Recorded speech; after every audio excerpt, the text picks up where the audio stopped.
బేలి మండలంలో సిర్సన గ్రామ పంచాయతీలో మండల పంచాయతీ అధికారి సర్పంచ్తో కలిసి ప్రజాపాలనలో దరఖాస్తులు స్వీకరించారు. ప్రజాప్రతినిధులు అధికారులు కలిసి ప్రజల నుంచి దరఖాస్తులు తీసుకున్నారు.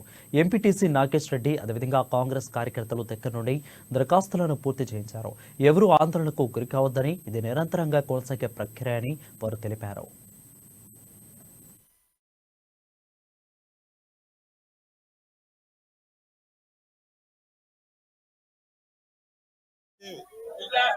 కాంగ్రెస్ ప్రభుత్వం 6 గ్యారెంటీల మీద మేము 6 గ్యారెంటీలు ఇస్తామని అమలు చేయడం జరిగిందో గెలిచిన 48 గంటల్లోనే 2 హామీలు నెరవేర్చడం జరిగింది.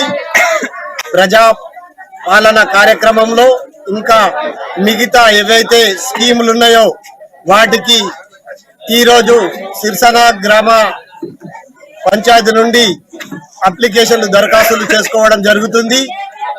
ఎవరైనా ప్రజలు ఏదైనా తెలకపోయినా అప్లికేషన్లు కాంగ్రెస్ కార్యకర్తలు దగ్గరుండి సహకరిస్తారని నేను మనవి చేస్తున్నాను. అదేవిధంగా కాంగ్రెస్ ప్రభుత్వం ఏదైతే 6 గ్యారెంటీలు ప్రవేశపెట్టిందో ఇది ఈ రోజుతోనే ముగియకుండా ప్రతి 4 నెలలకు ఒకసారి కూడా ప్రజాపాలన కార్యక్రమం నడుస్తుంది. ఏదైతే